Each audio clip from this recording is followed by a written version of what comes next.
hindi lang poverty yung problema, hindi lang corruption nila yung problema. One of the reasons is the government kung bakit tayo nagkakaganto. How does communication help when it comes to this? Kumusta?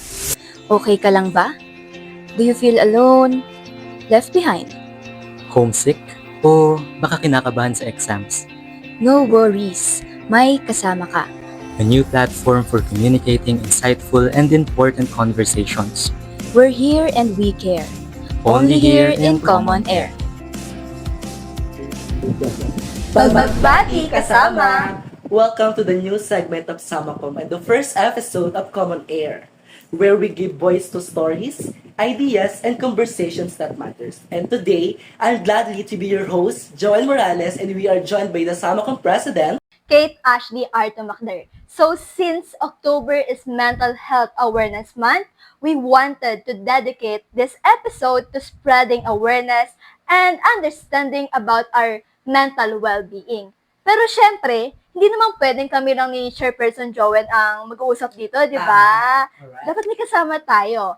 So, we are joined by our member from Mind Your Mind, CVSU Main Campus, Mr. Darren Para. Yes! Go guys! Hello po! Welcome po. Thank you so much for joining us for today first episode of Common Air. So, ayan. So, sino ka ba? Ayan. Let you introduce yourself. Hello everyone, good day. Ako si Darren Para from Mind Your Mind, CVSU Main Campus. So, naku-curious kami, ano ba yung Mind Your Mind? Ano bang ginagawa ng Mind Your Mind? Mind Your Mind is like non-academic organization inside Cavite State University Main Campus committed to advocating for mental health. MYM embodies its four core principles: hope, stands for harmony, optimism, fashion, and empowerment of each individual's mind. The organization actively engages in promoting mental health awareness, mental health care, and breaking stigma through various initiatives. Like ang MYM, kumbaga, sila ay nag-stand as a mental health organization sa loob ng ating campus, na kung saan nagbibigay sila ng iba't ibang inisyatibo na makakatulong hindi lang sa estudyante, maging sa ating community. Makikita natin na ang MYM ay gumagawa ng iba't ibang aktibidad na kung saan dito nagkakaroon ng iba't ibang seminar, mapa-online or like physical, and dito ginagamit din namin ang aming online platform sa pagdi-disseminate ng iba't ibang information na nakakatulong, lalo na sa mga kabataan at lalo sa ating komunidad, para mas mapalaganap kung ano ba ang meron sa ating mental health ngayong kasalukuyan. At dito sa MYM, nakikipag-partnership din kami sa iba't ibang organization, katulad ngayon na dito sa COM, na para na-connected din sa goal ng ating MYM. Yun lang. As a member naman po, paano naman po yung working ethics nyo inside MYM? Kasi na-join talaga ako sa MYM because I feel like there's a reason. Parang I am here for a reason. Parang kumbaga, parang dito ko dinala, parang nakita ko yung sarili ko na dito ako mag-grow, dito ako mas makakatulong, dito ko makikita lalo yung sarili ko. Kasi sa MYM, nandito kami para hindi lang mag-disseminate ng iba't ibang informasyon tulad ng sa mental health awareness. Pero nandito kami para may makita yung iba't ibang tao, may makasama yung iba't ibang tao sa pagkamit ng kanilang journey towards mental health. Nandito kasi kami na kumbaga, hindi lang kami nakatayo or nakaupo sa aming org, pero nandito kami para mas ipakita sa tao kung ano nga ba yung tinutulong or like yung binibigay ng Mind Your Mind para sa atin. Hindi lang sa Kabsuhenyo, pero pati sa buong komunidad. So, ang ganda kasi may purpose yung MYM. Lahat naman. Parang ito na yung calling niya sa universe, di ba? Universe? Parang ito yung calling mo na tumulong sa mga tao. Yan. So, ayan. So, para mas malaman pa natin kung ano ba yung mental health talaga, kailangan natin malaman kung ano ba talaga yung meaning ng mental health and bakit importante na pag-usapan natin yung mga ganitong topic. Okay. First of all, siguro masasabi na natin na ang mental health talaga is very sensitive topic, di ba? And na dapat na hindi lang tayo yung nakakaalam. Maging iba't ibang tao actually. Kasi lalo na sa panahon ngayon, sobrang taas ng stigma or sobrang lawak ng stigma na sumusurround towards mental health. And gusto natin na mapakita, hindi lang ngayong month, siguro pati araw-araw kasi sobrang halaga niya. As someone who's diagnosed with bipolar disorder, makikita natin na sobrang lala ng nangyayari. Hindi lang naman dito sa Pilipinas kasi makikita natin sa buong mundo talaga na masasabi ko na yung mental health kasi pag sinabi may mga tao na nagsasabi na gawa-gawa lang siya. Oo, like, marami actually. parang may mga tao na nagsasabi na go with the flow ka lang, wala naman yan. Isip mo lang yan, di ba? Parang ganun lang siya, di ba? And sa tingin ko, hindi kasi natatapos doon lahat yun. And sa tingin ko, kailangan natin mas pahalagahan, lalo ngayong buwan na sinaselebrate natin ang Mental Health Awareness Month para mas mapakita sa publiko, mas mapakita kung ano nga ba yung mental health talaga, exactly. And kasi for me, para mas makita, mas maramdaman na hindi sila nag-iisa. Hindi sila, kumbaga, may kasama sila sa araw-araw nilang gawain sa buhay. Kasi it's very hard na mag-cope sa and pumasok sa isang process na hindi mo alam kung lalabas ka pa ba doon, 'di ba? Like parang it's a journey, yes, pero like kailan ako lalabas sa shell na 'yon? And ang hirap kaya mas gusto ko na mas ipakita na hindi natatapos ang buhay. Hindi natatapos ang buhay kapag sinabi natin na may mental health disorder ka or like may mga pagkakataong hindi mo maintindihan yung sarili mo, kailangan lang natin maging nandun para sa ating sarili and para din sa iba. Yes, yeah, tama. Sinabi mo nga kanina, mental health is very sensitive topic, no? So, paano na-handle ng mind yung professional level or credibility nyo when it comes to that? Mind your mind kasi like we always practice being sensitive, being gentle, compassionate, and at the same time logical in discussing mental health, of course. And for example, sa mga publication materials, our publication committee tries to make the design of the materials lighter. Kumbaga, para mas ma-feel ng makakakita, hindi maka-trigger yung makakakita. Like, para hindi rin mabigat sa paningin, 'di ba? Kumbaga, ayun. But at the same time, nandun pa rin yung objective namin to educate many people, many students, and the community itself. And nagiging mabusisi din ang aming organisasyon sa pagtalakay nito. Mas binibigyan natin ng pansin yung iba't ibang aktibidad na mas mabusising paraan. And kasi like sa mga activities, nagda-disseminate kami ng mga information kasi like, we want the best for the people. Di ba pag nandito ka naman sa isang organisasyon, hindi mo naman para ano yun yung sarili mo. Nandito lang ako, nakatayo, naggagawa ko ng work. Pero we aim for the best, di ba? Like, nandun tayo kasi we aim for the best. And actually, we always consider talaga yung kailangan ng community. Hindi lang basta post lang kami dito, gawa lang kami ng activity dito, ng seminar. Pero kung ano nga ba talaga yung kailangan ng community, lalo na tungkol sa mental health. Yes, actually tama yung sinabi mo kanina na nagiging considerate kayo when it comes to PADMAT. Kasi di ba minsan may mga, di talaga tayo may iwasang magiging trigger sa mga tao kasi hindi natin alam yung magiging or naging experience nila na nakaka-trigger. Kasi yung isa sa mga napanood kong series, ang naging trigger niya is yung damit na may dugo. So, nung nakita niya yun, parang bumalik lahat ng alaala niya na nakalimutan niya na before. So, grabe talaga, no?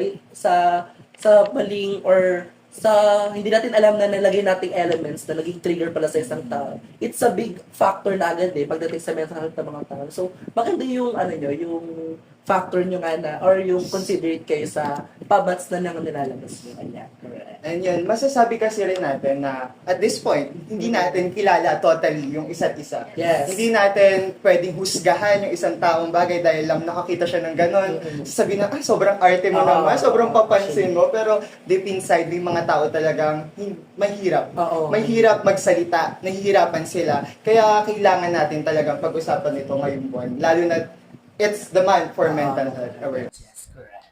Speaking of mga factors na napag-usapan natin, no? Ano pa kaya yung mga nakakaapekto para sa mga tao, sa mga student and sa ating mga young adults about mental health?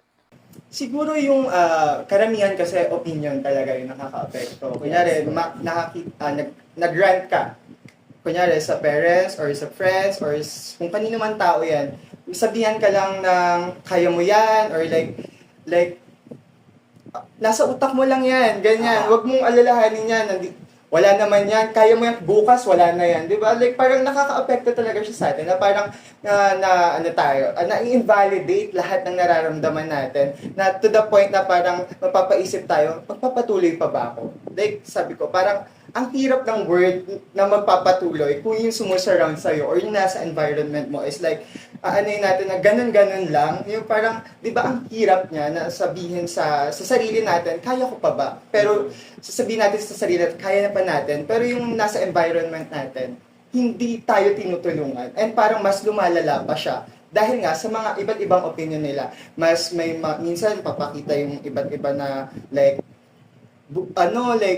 free ka lang, ganyan, wala na yan bukas, wala na. Ganun. Parang in-invalidate. Yeah, oo, like, I mean, it can help, but like, based talaga sa sarili mo, ikaw talaga rin yung tutulong. Syempre, yung environment mo, kaya we don't need to judge someone based like sa panlabas na lang na nakikita mo. And ang dami kasi na, 'di ba, nakaka-trigger sa iba't ibang aspect ng ating buhay. Hindi naman natin masasabi na baka mamaya naglalakad lang tayo, ayan, may maalala tayo na isang bagay, then bigla tayong mag-breakdown, bigla tayong kumbaga, maaalala natin yung mga past natin na ang hirap-hirap kalimutan.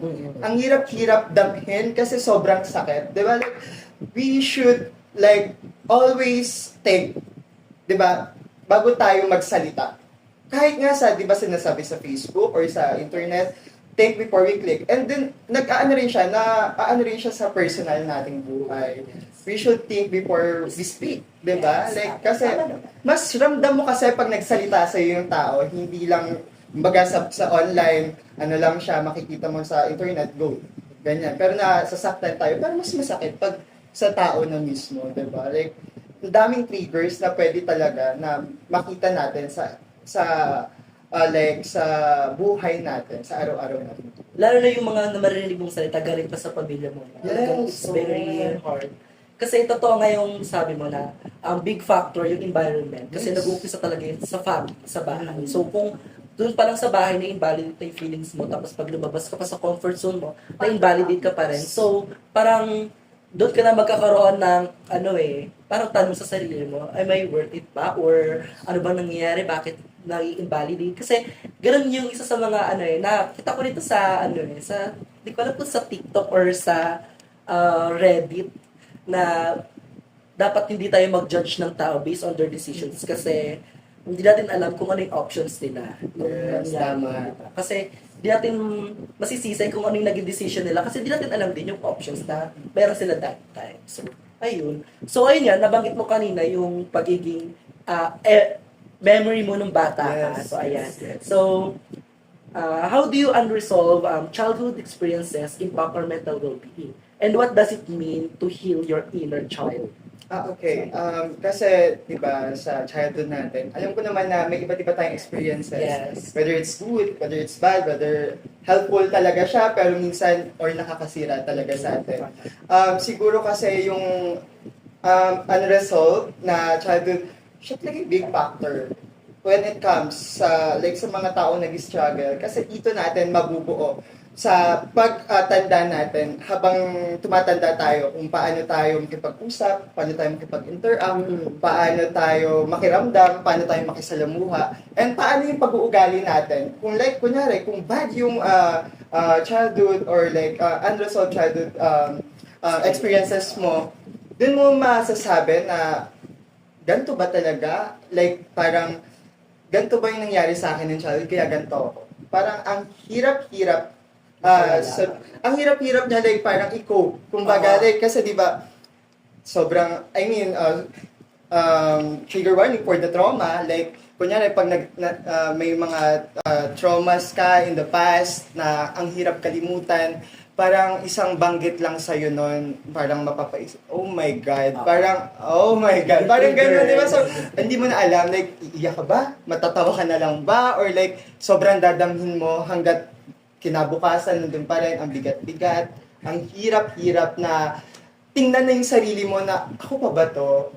Dito ba talaga ako lumaki? Like, parang, di ba sa mga childhood natin, ako kasi, sa experience ko, parang sa childhood ko, hindi siya ganun kaganda, of course. Parang, I mean, may mga tao maganda naman talaga, and may mga tao hindi rin ganun. And for me, siguro halo siya, pero mas nag-stand out talaga yung ang hirap ng childhood experiences. Parang, mapapasabi na lang ako, oh my God, eto na naman ako. Parang naisip ko na naman to. Oh my God, matitrigger ako. Kasi, di ba, pag natitrigger tayo, parang hindi natin alam yung gagawin, parang, iiyak ako, sobrang magdadabog ako, magwawala ako, hindi ko alam. Kasi pag nakita mo lang yung isang bagay, naalala mo lang yung isang bagay, parang, oh, katapusan ko na naman. Parang, eto na ba yung end ng life ko? Parang mapapasabi ka na lang, hindi na ba ako ni Lord? Parang gano'n. Sabi ko, oh my God, wag naman. Di ba, kailangan lang natin magpatuloy. Kumbaga, speaking of magpatuloy, inner child. Yan, parang like, dito kasi natin makikita na dito tayo nagpo-push. Pag ini-heal natin yung Inner child tayo. yes, dito natin na hindi natin nagawa dati. 'Di ba pag sinabing inner child, parang gusto ko mag-heal yung inner child ko, 'di ba sa TikTok, sa Facebook, Mga hindi mo nagawa ng bata ka, ginagawa mo ngayon. Like, kunyari, maglaro ka ng Barbie, maglaro ka ng car, di ba? Like, sobrang okay niya pakinggan, pero at the same time, parang nag-heal lang, hindi yung inner child mo, pero buong pagkatao mo. Oh, yes, tama Yeah. yan actually. Like, it's like, it feels like for the better. Parang makikita ko yung sarili ko na, oh my God, I'm still working. I'm still here. I'm still standing. Parang mapifeel mo na, oh my God, may bukas pa. Parang hindi matatapos ang mundo kapag ginawa ko to. Like parang masasabi ko sa sarili ko na, oh my God, kailangan ko pang magpatuloy. Parang mapapakita ko sa mga tao na, sige, gawin nyo lang, sabihin nyo lang medyo weird, pakinggan, pag ginagawa natin yung medyo weird na inner child, kunyari sa paglaro, ganyan, pero may iba't ibang laman kasi. Pero dito kasi natin mapapakita sa sarili natin especially na you're still here. Parang maano natin na hindi mo kailangan baguhin yung sarili mo. Kailangan mo lang ipa-experience sa sarili mo yung mga bagay na hindi mo kayang gawin dati dahil nahihirapan ka. Yung mga bagay na nasasaktan kang gawin dati kasi hindi mo kaya. Yung mga bagay na sobrang hirap damhin, sobrang hirap gawin dahil may mga tao na agad-agad mag-judge sa'yo, di ba? Like, kasi nandito na tayo, it's for the better. Parang mapapasabi ka na lang, parang ka naglalaro na, oh my God, parang, eto pala yung feeling. Parang, sobrang feeling ko na ngayon na, Fulfill siya yeah, ng sobrang feelings. fulfilled na parang masasabi mo sa sarili mo na para akong nakagraduate ng kolehiyo. Pag after na-heal ko tong inner child, kumbaga like, di ba, ang tagal na kasi ng kabataan natin. Kumbaga, isang dekada na rin kung masasabi natin na ganito pala yung feeling na hindi ko mga nagawa dati. Ito pala yung makakapagpa-heal sa akin in some ways na makaka-help din sa progress ko as a person. As a person na nahihirapan din, nag-struggle sa life, di ba? Parang, I'm curious with one thing. Kasi pinag-uusapan na natin yung healing our inner child. Yeah. Curious ako sa ating lahat. Ano ba yung gusto nyo i-heal ngayon at the moment? gusto mo ba sabihin? Or ako na? Sino Sige, ako muna. Sige. Go. Siguro yung sa mga experience ko dati before is, parang wala naman nakikinig. siguro yung makabili ako ng, yung parang kumain ka sa labas ng sarili mo lang. Kasi gusto ko talaga ma-experience yung peace, yung quiet, tapos listening lang sa music. So, gano'n. So, dati, hindi ko siya nagagawa kasi hindi naman kasi super mayaman dati. Gagawin naman ako super mayaman. Mayaman na siya. Sana, no? Yes. Pero ngayon kasi may mga kaching-kaching na, no? So, na-afford na natin bumili ng pera. Yes. Ay, bumili ng pera. So Bumili proud. ng pagkain. So, minsan, pag natitripan ko, minsan nagugulat ako, nasa Alabang na ako. Kasi isang sakay lang sa car mo na pa-Alabang eh. Yeah. Magugulat ako, nasa Alabang na ako. O kaya minsan naman, nasa McDo ako kumakain. Basta ini-enjoy ko yung me time ko. Yes, me Kaya time. minsan, nag-i-stay na lang ako sa dorm, ngayon dito sa dorm. Nag-i-stay lang ako kasi mas gusto ko yung, yung peace na ikaw lang mag-isa, yung wala kang iniintindi, wala kang iniisip. Kasi parang, siguro ang factor din yun ng bata ko kasi parang lumaki ako sa environment na maingay. So, yung parang ang wish ko na lang talaga is magkaroon ako ng peace. So, ito na, yung nagkaroon ako ng peace. So, ina-appreciate ko na lang siya. So, parang, big factor nga dapat i-heal mo yung inner child mo. Kasi pag i-heal mo yung inner child mo, mag-heal din yung self na katulad yung sabi mo kanina, di ba? Kasi, may big factor yung, experience mo ng bata ka. Kasi kung paano ka pinalaki ng bata ka, kung paano ka lumaki sa inong environment, syempre ganun ka rin paglaki. May, may impact siya sa'yo kung, bata ka, hindi ka naman mahilig pakinggan. So, parang tumatanda ka, nagkakaroon ka ng independency or naging independent ka sa feelings mo na hindi ka nagiging parang open, hindi ka nag-share sa mga sa mga kakilala mo, sa parents mo, kasi parang na-experience mo ng bata ka na na-invalidate yung feelings mo. So, paglaki mo, nasa isip mo na, oo nga, no, pag sinabi ko, baka hindi naman nila pansinin. So, parang tumatanda ka na gano'n yung nasa isip mo. So, buti na lang talaga, may mga na ngayon, yung mga awareness sa mental health. Kasi, by that, talaga tayo knowledge about this matters or this problem. Hindi siya problem parang this this experience natin na kasi makikita natin talaga na big factor yung kung paano tayo lumaki ng bata tayo. So ayun, ang hinihiling ko ng bata ko is magkaroon ng peace. So ngayon, na-achieve ko rin. Yay! Palakpakan natin siya. Hindi close na Ganyan, sa'yo So, naman. sa akin naman, gusto ko heal bukod sa sarili ko.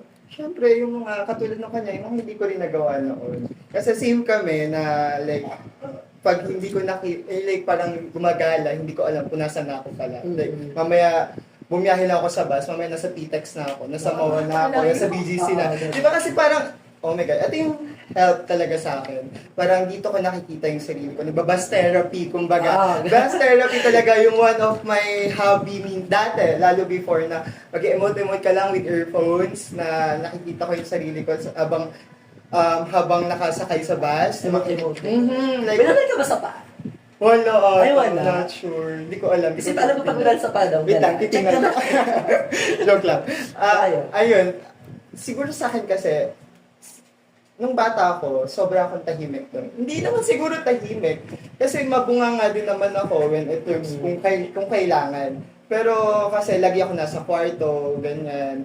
Lagi akong, nakikita ko yung sarili ko na makikipag-interact lang pag may mga tao lang. Syempre. 'Di ba? Pero sa buong buhay ko, kwarto lang talaga yung like home ko noon. Like dito lang ako mamamalagi hangga't gusto ko.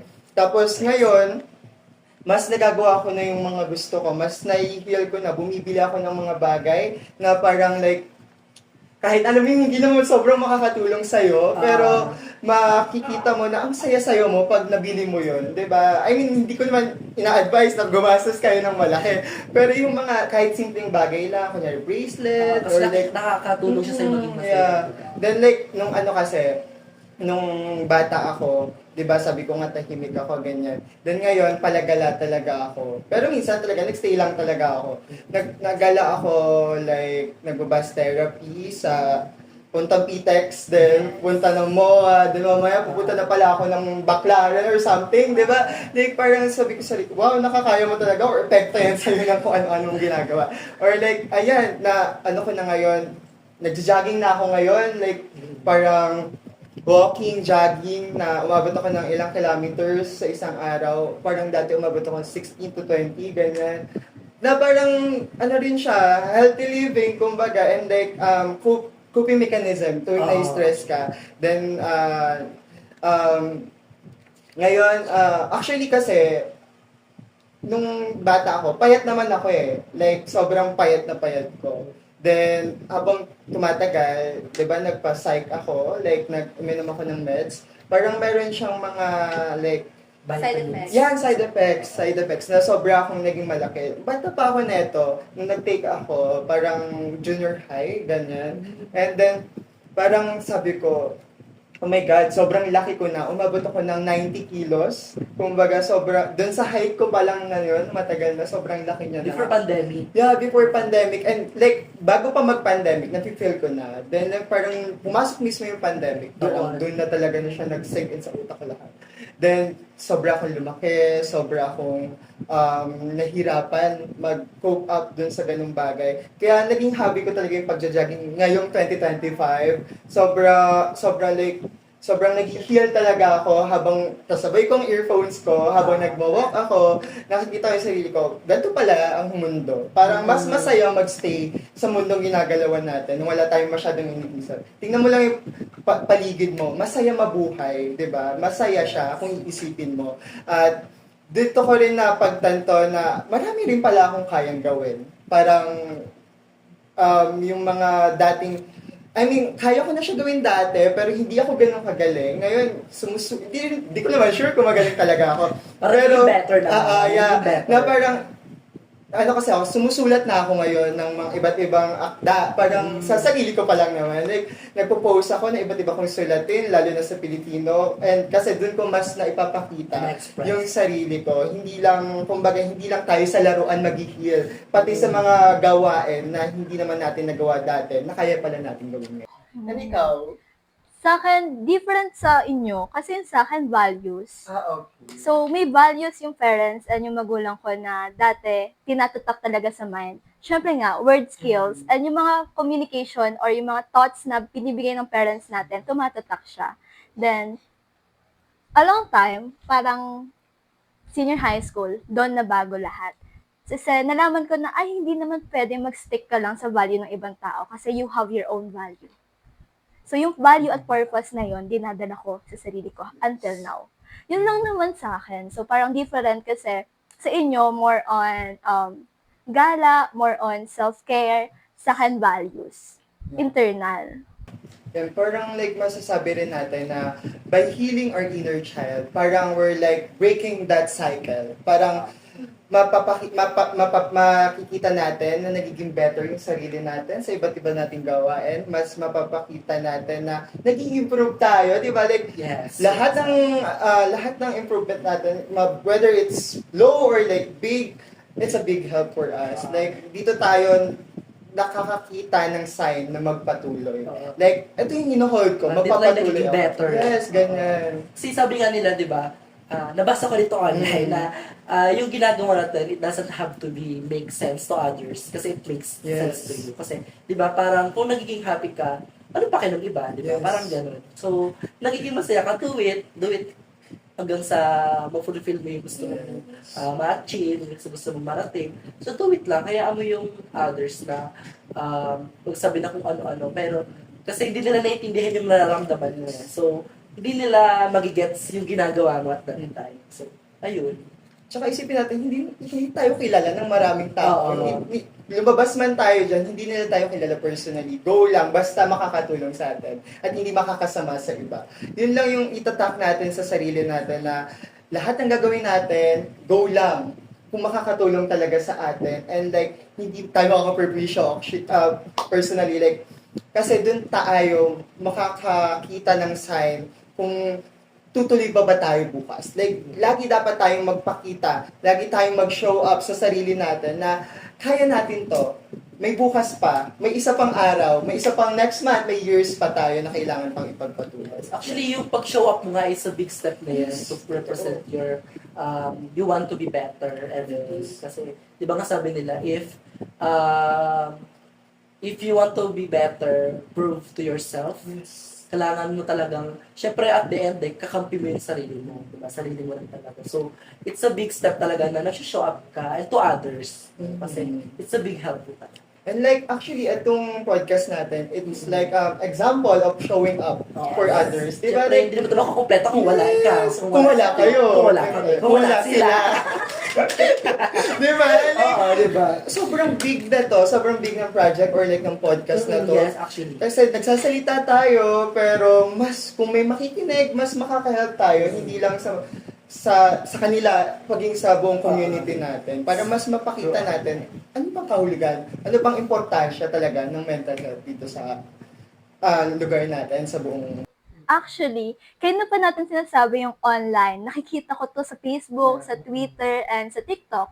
Meron tayong mga terms na ginagamit online Yung mga depressed, anxiety, bipolar. Ano ba talaga yung true meaning ng mga terms na to?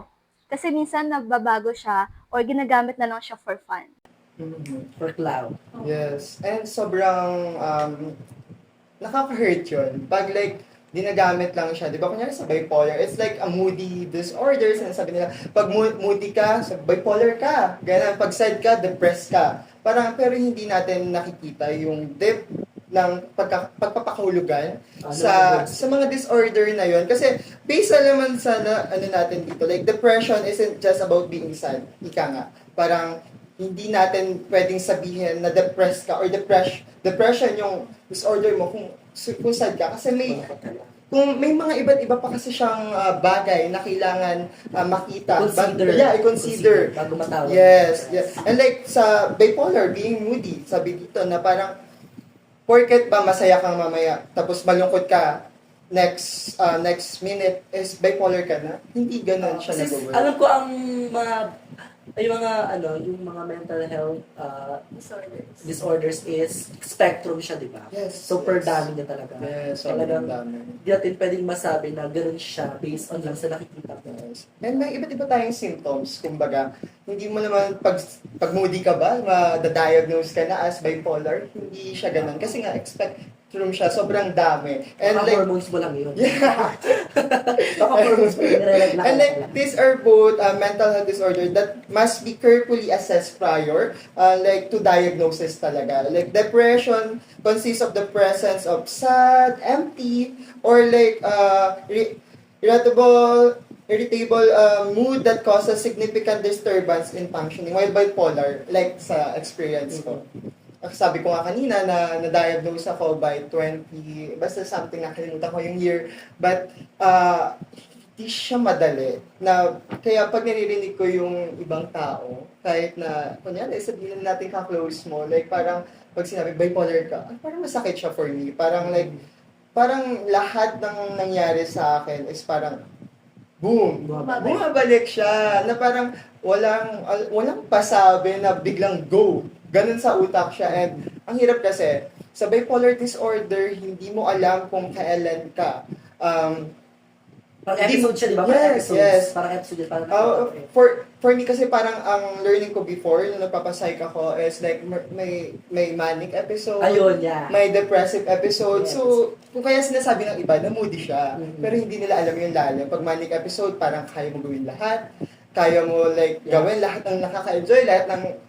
Pero ang hirap din niya actually. Parang pag gumawa ka ng assignment, sa tingin mo, lahat ng activity mo buong araw kaya mong gawin. Kahit yung katawan mo, patang-pata na ayaw, pero yung utak mo, go lang. And like depressive episode, sobrang minsan natagal siya. Kasi may iba't ibang klase ng bipolar sa diagnosis. Merong bipolar 1, bipolar 2, may isa pa ata. Then, doon natin nakikita kung gaano kalalim yung disorder na yon, kung paano natin masasabi na ang hirap pala mabuhay, na bumabalot sa'yo yung disorder na yun, hindi mo alam kung mag-show up ka pa ba bukas, kung magpapatuloy ka pa ba bukas, or wag na lang. Parang ganun ako dati, na parang ang hirap-hirap niya, na parang, okay, kung magpapatuloy ba ako, may mangyayari pa sa akin, may bukas pa ba?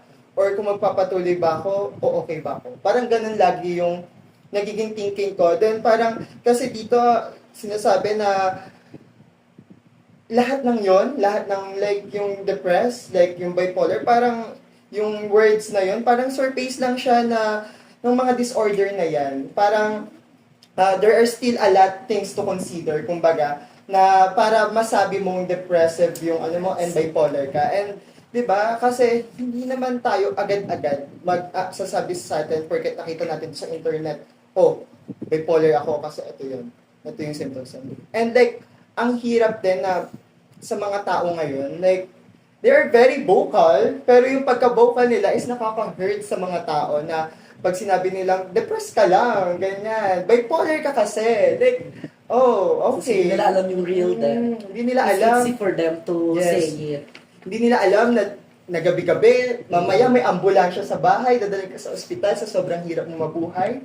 Parang gabi-gabi, hindi mo alam kung may bukas pa. Hindi mo alam na gabi-gabi na, or umaga man yan, na saan ako dadalhin ng panahong to? Saan ako dadalhin ng umaga or gabing to kung magpapatuloy pa ako? Kasi, kaya sinasabi ko sa ibang tao na, you don't need to judge. Parang, be there lang sa kanila and mas maiintindihan mo sila.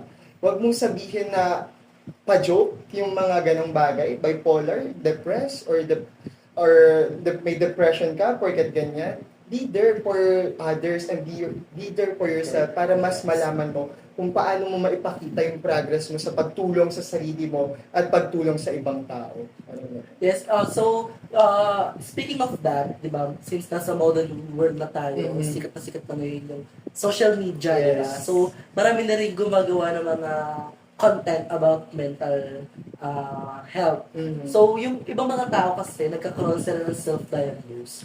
So, Okay. what do you think about that? What's the parang negative effect of having self-diagnose? For me kasi, kahit nasabihin ko before, syempre hindi ko maiwasan mag-search before ako ma-diagnose, di ba? Like parang, Siyempre syempre, curious kayo. oo, parang may mali eh. Parang may something na kailangan mong i-search, kailangan mong tingnan kung ano bang nangyayari talaga sa'yo. Pero in some ways, it's like a negative effect talaga na mag-search ka lang, then idadiagnose mo yun, magsa-self-diagnose ka, and mas lalo lang lalala yung scenario sa utak mo na, oh, baka ganito ako. Di ba kasi pag nag-search tayo, katulad sa bipolar, may bipolar 1, may bipolar 2, meron mamaya borderline, may same symptoms, kaya dapat hindi tayo ganong nagsa-self-diagnose. We need to seek professional help, lalo na sa mga psychologists, sa psychiatrists, and wag na natin like hintayin lumala pa, kumbaga. Kasi di ba, we tend, like mag-search tayo ng ganito. Siguro sabihin natin sa sarili natin, baka ito talaga yung disorder ko kasi na-experience ko to. Pero pag nagpa-check ka kasi, magugulat ka na lang, iba pala. Di kaya mas okay na magpa-check and mas okay talaga na mas makita kung ano ba yung hindi natin kasi masasabi na mali kasi hindi mo naman talaga kasi alam. Kung ano ba yung bumabagabag sa isipan mo, parang kumbaga kung ano ba yung kailangan mong tulong. Kasi pangit talaga na nagsa-self-diagnose Yes, tama tayo, yun. di ba? Like, Kasi baka iba ngayon na-diagnose mo. So, yung, di ba ka na-diagnose, dinadiagnose mo yung sarili mo ng depression. Tapos, syempre mag-search ka rin ng solution for that or something na it might help you. Pero, deep inside, iba pala yung sakit mo. So, iba yung nagiging solution mo. Iba din yung nagiging iba yung problem sa solution mo. So, hindi siya magiging okay. So, it's better talaga to be diagnosed by professionals talaga. kasi parang nagpuput tayo ng more risk sa ano natin. Sa sarili natin. Yes, kasi nga, iba't iba yung diagnosis na nakikita natin sa sarili natin. And like, dito nga tayo bumubuo ng iba't iba pang senaryo sa utak natin. Yes. What if ganito ako? What if ganito? What if magpa-check? Diba? Parang ganun yung dapat isipin natin. Self-diagnose gusto, check up ayaw. Nai-inflict kasi sa utak ng mga tao yung mga nakikita nila online. Kaya, yun yung tumatatak sa kanila na, ay, piling ko ako to. Yes. And yung mga ganong bagay is tama naman na hindi dapat basta-basta sinasabi natin sa sarili natin na ako to. Kasi hindi naman ikaw yan. So, kailangan nagsisik help. Sa seeking help, paano kaya tayo magsisik help and ano yung mga bagay na dapat natin i-consider before seeking help? Okay, first of all, di ba dun sa like self-diagnose, sige, sabihin na natin na parang hindi siya maganda, pero minsan at some point, hindi natin masisa yung sarili natin na ginagawa natin yung mga bagay na yon. Pero, mas maganda na mag-seek tayo ng help. Like, kumbaga, kung sa tingin mo, parang nakaka-apekto na to sa buong buhay mo, nakaka-apekto na to sa araw-araw mong pamumuhay, mag-seek ka na ng help. Kaso mahirap talaga dito sa Pilipinas. Ilan lang yung psychiatrist, ilan lang yung psychologist na kaya nating mapag-consultant, and ang mahal pa. Yes. Diba? Let's be true, ang mahal. Sobrang mahal niya actually. And like, kasi sabihin mo na it's for the better, na kaya ka magsisik ng help, walang mali sa'yo. Parang kaya ka nagsisik ng help kasi for the better. Hindi mo iisipin na may mali sa'yo.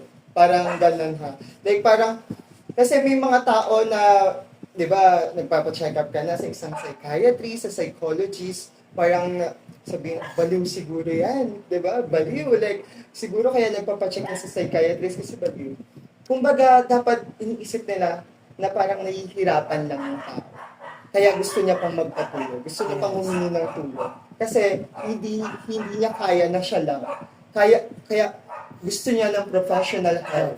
Kaya kung sa tingin mo, parang may bumabagabag na sa utak mo, like parang nakikita mo na hindi mo na kaya, di ba?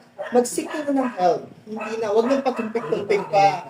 Like, go na kung kaya lalo financially. Di ba? Like, yun yung mga dapat natin consider eh. Financially, emotionally, mentally, kung kaya mo talaga. Pero for me talaga, mas okay na magpa-check agad. And lalo na kung kaya talaga. Yes. So talaga sa mga factor yung yung affordability, di ba? Kasi, yun nga, hindi naman siya affordable. So, many of us, hindi talaga natin siya magagawa. So, pili ko, isa sa mga dapat pagtukusin yun ng government natin. Yes. Since, it's,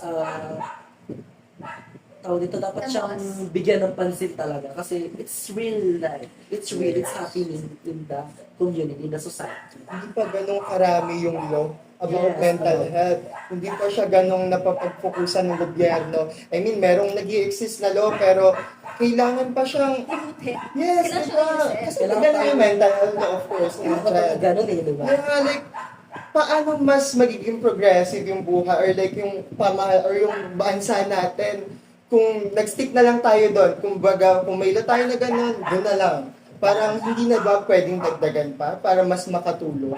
Diba? And syempre sa gobyerno pa din, na sana mas maging accessible yung mental health care dito sa Pilipinas, lalo na sa mga hospital. Di ba nga, pag sinabi kasi sa psychiatrist kasi alam ko, mahal talaga siya. Yes. And like, may mga tao talaga na hindi ganong afford magpa-psychiatrist. Minsan kaya naman sa psychologist pero mahal pa din. And minsan napupunta na lang tayo sa mga hospital na like yung walang bayad. Anong tawag doon? Public hospital. Yeah, Centers. I mean like yung may mga psychiatrist din yung nagche-check pero libre. And like ganun kasi. Kaso nga, ang hirap pa din. Kasi pipila ka doon, sobrang dami kailangan magpa-check. Then sa mga psychiatrist ngayon, sobrang mamahal. And hindi talaga kaya, pero helpful siya. But like the financially and yung cost, sobrang mahal na. Mabigat sa buso. Yeah. Sana mapansin ng gobyerno na yung tumataas All na out statistic natin ng mga mental health disorders. Tapos yung, let's be honest, recently, online may mga Yes. nababawian ng buhay kasi mentally hindi okay. So, kailangan nilang makita na hindi lang isang buo yung problema. Hindi lang poverty yung problema. Hindi lang corruption nila yung problema. Kasi meron pang small problems behind those big ones. Doon din nag-start kung bakit. I mean, one of the reason is the government kung bakit tayo nagkakaganto. Dahil nga, I mean, kung nakikita na natin yung sarili natin na hindi mo na kaya gawin yung sa araw-araw mong buhay yung mga bagay, nahihirapan tayo na magpa-check kasi nga wala tayong pera. Hindi accessible, hindi affordable yung mga mapapag-check-upan natin. Kasi nga, walang ganong libre dito sa Pilipinas. Sige, sabihin na natin sa mga opisina nila na may mga ganon. And like, may mga hotline or like sa ano, pero minsan hindi sila nasagot, 'di ba? Like kumbaga hindi na-reach sa sobrang daming kailangan ng tulong. Kaya kailangan natin sabihin sa gobyerno na yung mental health ay kailangan nilang pagpupusan din. Hindi lang yung ibang bagay kasi yung mental health yung bumubuo sa atin eh. Dito tayo nagtitink kung kailangan pa ba natin magpatuloy or what. Kaya kailangan natin sabihin sa kanila na bigyan pa ng mas maraming solusyon, lalo na sa mga kabataan, lalo na sa mga nahihirapang mamamayan dito sa Pilipinas, na gawing mas accessible, mas affordable yung mental health na pagtulong sa atin. Parang they need to see the bigger picture. Hindi lang Yes! sa isang perspective eh. Kasi pag yung perspective kasi natin pinagsama-sama natin, doon natin makikita yung real problem, the bigger problem. Diba? So, by that, so, diyan papasok na yung communication eh, di ba? As a communication student. Yeah. Communication problem. Sa communication problem, nagkakaroon siya ng communication problem. So, how does communication help when it comes to this? Communication. Actually, communication is like a hard thing. Lalo na pag nakaka-feel ka ng things hindi talaga okay. Di ba, like, ma-realize ang sarili, hirap makipag-communicate. Lalo, di ba, pag sinabi natin okay tayo, hindi tayo okay, is like sabihin natin, pag nakipag-communicate ba ako, mas okay ba ako, or i-judge nila ako. Di ba, like, nakaka-help yung communication, pero dito natin mas, maisip natin kung may judgment bang kapalit yung pakikipag-communicate. But, communication is always helpful talaga. Lalo na sa mental health. May gusto sabihin yung asa. Kanina pa siya nagsasalita. Parang kanina pa siya nagbibigay ng speech. Kasi, ayan, sige, asa muna. Gusto siyang ipaliwanag. Natakot siya sa psychiatrist. May nakita ko online, this is random lang, kasi nakita ko yung council. Nag-post yung council, isa sa council namin sa Samacom, nag-post sila ng, shared post naman yun, na lahat ng tao may mga hidden sorrows. Lahat tayo may problem na sarili natin. And alam din natin na hindi lahat yun is nasasabi natin sa ibang tao. Yes. And ang bigat kasi sa feeling na wala ka mapagsabihan. Pero may mga tao na hindi mo nakita eh. Hindi mo napapansin na nandyan sila, handang makinig, andyan sila, handa kang samahan. Hindi naman nila kailangan na bigyan ka ng solusyon, di ba? Kailangan lang ng iba na may makikinig. Yes. Yun yung kailangan talaga. Di ba pag may nag-open sa'yo, hindi mo naman kailangan na head to head, mouth to mouth kayong mag-usap. Minsan kailangan lang ng mga nag-open sa'yo, makinig. Parang, you just need to be there. Parang ganun yung atake, kumbaga. Like, kasi diba, kaya nga sila gusto mong ipag-communicate sa atin kasi may problem. May kailangan silang pagkwentuhan kasi may problem. May kailangan silang pag-opinan kasi may problema yung tao na yun na kailangan niyang sabihin, kailangan niya i-communicate. Kaya communication talaga is at tire talaga siya. Tsaka pag ganun din, huwag naman natin pilitin yung tao na magsalita. Ayan, Huwag natin ayan. pilitin na, ano ba, go. Oo, tama. Kasi ano eh, it's hard for them to say it, especially if fresh pa yung experience, fresh pa yung memories, fresh pa yung alaala, di ba? Parang let them, di ba? Let them come to you, let them open up, and pag nag-open up sila, it's better to listen, not give solutions. Kasi hindi natin may iwasan sa mga ano yun eh. Kasi na ano ko to, psychology, isang doctor psychology siya, parang nasabi niya na Ganun tayo. parang nature natin sa mga tao, especially sa men, compared to women, na pag nag-open up yung isang tao, nagbibigay agad ng solusyon. Kasi di ba pansinin mo sa relasyon, nag-aaway lagi ang mag-asawa. Kasi pag yung babae nag-open up sa asawa niya, si asawa bigay solusyon. Yes. Di ba pa kanyari, nahirapan ako sa trabaho, stress. Eh di, mag-quit ka, o di ba? So doon nag-uumpisa talaga. So it's better talaga na mag-listen ka na lang. Don't give answers to their problem. Kasi it's their problem eh. So it's their, parang let them help themselves through communication, di ba? Kasi sabi nga nila, parang pag nasasabi mo na yung problem mo, it's halfway solved or parang malapit mo na siyang masolve. So, pag hindi mo pa siya nasasabi, parang nandun ka pa sa peak na I can't say it pa kasi parang takot ka sa judgment. Takot ka sa sasabihin ng iba. Sa isipin nila.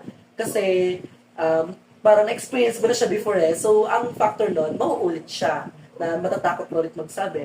So, it's better talaga na let them come to you para mag-open up. Di yung ikaw yung mag-open up for them. Yeah. Tsaka yung pag nag-open up sila sa'yo, wag mo naman yung open up sa ibang tao. Tama. Chismis na to. Ano to? Kasi it takes a lot of courage na Oh, yes. magsabi tayo sa isang Tama. tao. Kung nagsabi tayo ng problem, kinagkakatiwalaan. Yes, yan. tama. Kaya kailangan mong i-keep yung tiwala ko sa'yo. At kasi doon talaga mag-work lahat. Bukod sa communication, trust. Diba? Kasi kaya ako nag-open sa'yo kasi dito ko nakikita na safe ako. Safe place kita. And like, dito ko makikita kung gaano tayo kaganto. Like, di ba? Sobrang helpful niya, lalo na pumili tayo ng tamang kaibigan, mapagkakatiwalaan natin. Hindi naman kasi kailangan lagi mo sabihin. Lagi mo lang isipin na you just need to be there for them, for yourself, di ba? Kasi doon natin mas mapapakita kung paano mag-work yung lahat ng bagay, di ba? May ibang times din na hindi mo kailangan magsalita para malaman ng kaibigan mo na may problema. May times na, magkikita lang kayo, okay ka lang ba? So, May mga ganung tao na mahilig mag-read ng body language. Magaling mag-read ng body language. Yung unang tingin mo pa lang, ay, dinadala siya. Pero, let them, di ba? Yeah. Okay lang ask question, okay ka lang ba? Are you good? Yes, Do you need totoo. some Like, help? as in, Is there bothering you? Is there anything that I can help, that I can do? Diba? hindi mo kailangan i-chismis na ganto siguro yung sobrang lungkot niyan kanina, baka may Yung nangyari. ganon. Hindi, siya mismo yung kausapin mo. Siya mismo yung tanungin mo na, sabihin mo sa kanya na, I'm here for you. Kahit wala siyang sabihin sa'yo. Sabihin mo lang sa kanya, nandito ako para sa'yo. Nandito yung buong puso ko. Kung baga sabihin na natin sa kantang pag-ibig ay kanibalismo, ibigay ko sa'yo lahat ng puso ko. Diba? Parang mas mapapakita natin na nandun tayo kahit hindi natin sabihin. Yes, yung Diba? parang presence natin is enough for them. Yes. It's a big help na talaga actually. Sobra. So, talagang makikita natin, di ba? Minsan nga, di ba, pag may nagyayaya, kasi siguro naisip nila ang gusto nila mag-appreciate ng mga bagay. So, may mga nagyayaya talaga, di ba? O kaya minsan naman nagyayaya, tapos magsisit lang kayo together. Kasi it's a helpful day. Kasi sa akin, for me, it's a very, very helpful kasi talaga. Kasi, katulad yan sabi mo kanina pa, na you love walking, jogging. Kasi I can relate to that. Nagja-jogging ako sa Wow. oras. Basta na jogging na tayo. Kasi di ba nung Ala, yung civil first year, service. di ba nagkaroon ng 100 laps? Yes. Naging way siya sa akin para maka-help siya sa mental health ko. Actually, kahit tapos na yung 100 laps ko, nag-laps pa rin ako naglalaps. Thank you po Kasi, sa pinag-instructors. Minsan, kahit ako lang mag-isa, minsan nagaya ako. Ganun. Kasi, sometimes kasi it's better to have companion, di ba? To, sa mga ginagawa. Kasi, parang it's helpful talaga na you have someone na you can trust. Tsaka, ganun talaga pagdating sa buhay. Ang communication ay is not just a it's communication with understanding and trust is the key. Lalo na pag may understanding sa isa't isa. Hindi na naman puro communication lang. Tsaka dito nag-strengthen yung bond Yes. ng iba't Hindi ibang yung tao. communicate, hindi mo naman pala naiintindihan. So, parang wala yung, walang size sa communication. Tsaka, di ba, dito sa mga nagdo-dorm peeps dyan, na, tuwing gabi, punta ka lang sa Layat Diwa, damin mo lang yung buhay mo. Nagkakilala ko actually lagi na. Kasi ang ganda naman ng Oo, fresh air, sobra. the lights, the vibes. Kaya sobrang thankful ko sa mga friends ko na lagi ako inaaya tuwing gabi, hanggang madaling araw sa Layat Diwa, magkukwentuhan sa 7-Eleven, mag-review. Sobrang very thankful ako. Kasi at some point, at some ways, na-heal talaga ako doon. Kumbaga, nandun lang sila, kasama ko lang sila, makikinig sila, makipagkwentuhan. Nag-heal tayo. Basta may kasama din, di ba tayo? Sabi nga, no one is one is an island. Yeah, di ba? Di ba? Like, kailangan din natin. Di ba? Hindi tayo mabubuhay ng tayo na. Yes, of course. We have someone talaga. Yeah, very thankful sa mga best friends, sa Yes. friends na nandiyan. Hindi ka judge, di ba? Like, nandito din ako Yung para mga sa inyo. kasama natin, yung mga kasama. Yan, Hindi naman, it doesn't have to be lovers. Yes, come Meron on, come friends. on. Meron Come mga on, friends, guys. di ba? O kung minsan, kung gusto mo mag-open up sa strangers, di ba? Pwede naman. Online ka, mag-online ka, di ba? Pero wag yung problem ng kaibigan mo, ha? Nasa yung person sa'yo. Baka mga naka-notes na yun dun sa IG mo. Magugulat talaga. Ang dami nating napag-usapan, no? And lahat It's very- yun. Insightful, nakaka-open siya. Gusto ko itanong kung ano yung mga, like, natutunan natin, takeaways. Yung parang, hindi ko to alam. Ngayon, alam ko na and dadalhin ko na siya outside this room. Siguro isa sa mga takeaway ko talaga is mental health is big, um, parang big perspective na hindi natin nalalaman. Kasi katulad nga nun, kung maliit lang yung alam mo, hindi natin malalaman kung ano yung bigger. So, di ba, ang mental health talaga is not just, sabihin natin, kaakihan. It's a big factor talaga sa environment natin. It's a problem that we parang kailangan natin bigyan ng pansin, bigyan pagtuunan pa by the government. Kasi parang ayun nga napag-usapan natin kanina na parang limited lang centers or facilities or hospitals na nagkakaroon ng free consultation when it comes to mental health natin. Diba? So, pag nagkakaroon naman, it's very expensive or it's very far away na hindi naman na-afford natin din, di ba? So, isa rin sa mga takeaway ko is mental problem is super lawak. Diba?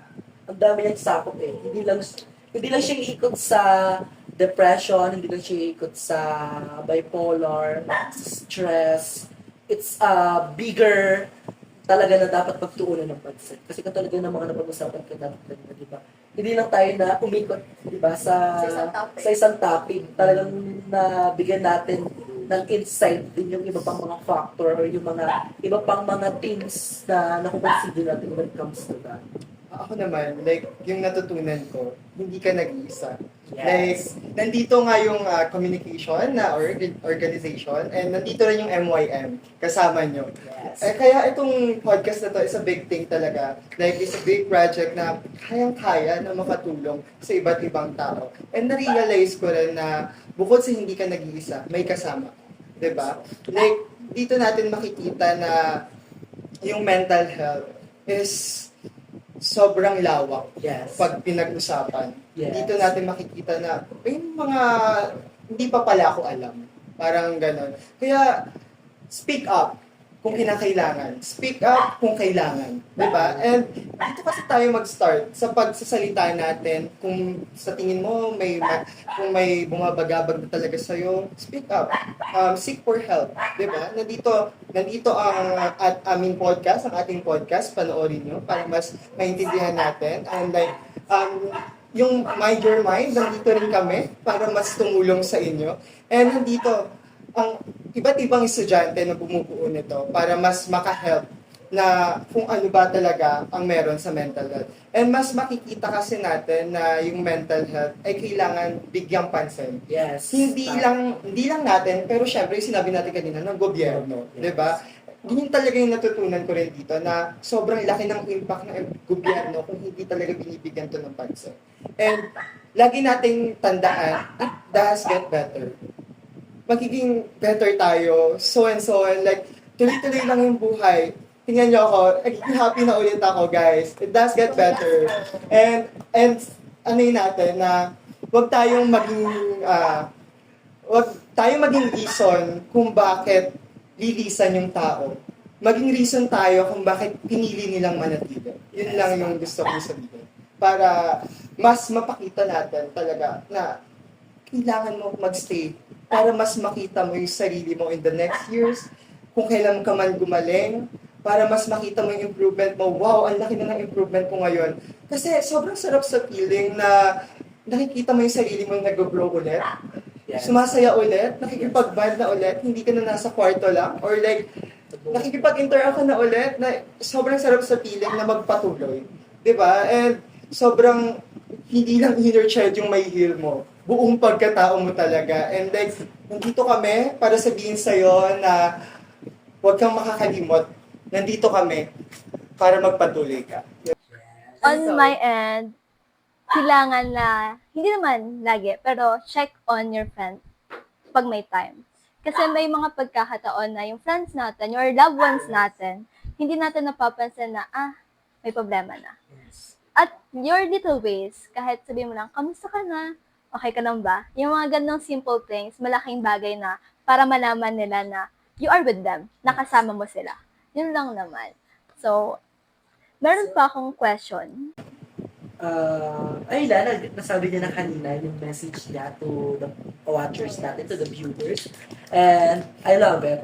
Sobrang sarap sa feeling pag-usapan itong Oo, hindi ka nag-iisa talaga. That's Kailangan natin true. itong pag-usapan araw-araw. Yes, that's true. That's always, di lang porket awareness month ngayon is ngayon lang natin siya pag-uusapan. Araw-araw. So, dapat natin siya pag-usapan every day.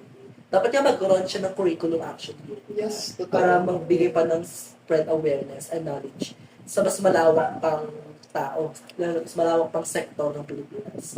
So, ay naman, baka may gusto kayong i-promote sa ating mga watchers, sa ating mga viewers. Promote ko lang yung IG ko. Joke lang. Pwede naman, Hindi diba? ka ganon, hindi ka ganon. Promote ko yung MYM. Like, nandito kami palagi para sa inyo. Nandito yung page namin. Charing. Nandito yung page namin. Saan ba yan? Nandito. Mind Your Mind.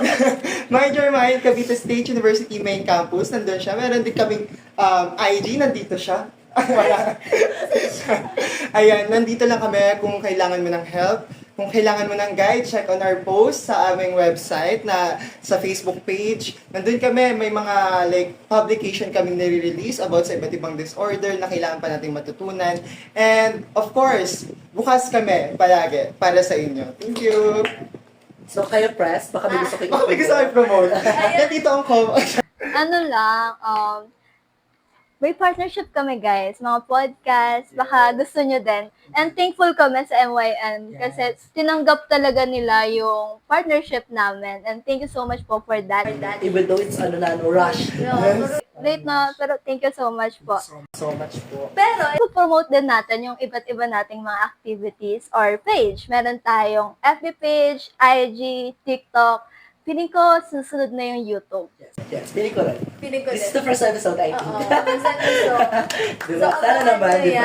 Kung may iba't ibang app na rin. Twitter. Reddit. Ay! Pinterest. Lahat na lang. Lahat na sinakop. Domination Kung may threads pa nga doon, mamaya. Meron na yun. Di ba? So, ayun. Basta subaybay lang kayo. Baka kasi sa Mind Your Mind, nag-ano siya ng mga online seminars, di ba? Pwede kayong manood and mas matuto at mas bigyang importansya yung mental health natin. So, yeah, thank you so much po, Mr. Alright, Dad, for alright. joining us today. Alright? Alright. So, we hope you gained so much from this podcast, especially with our guests. No? So, sana meron something valuable about taking care of your mental health. And we also hope you enjoyed this meaningful conversation with us. this has been the Come On Air, reminding you to take care. Check with yourself and always be kind to your mind. Until next time, Thank you so much, mga kasama! Bye! Come on! Come on! Come on! MYM. Ayan. Alright. Alright! We're here and we care. Only here in Common Air.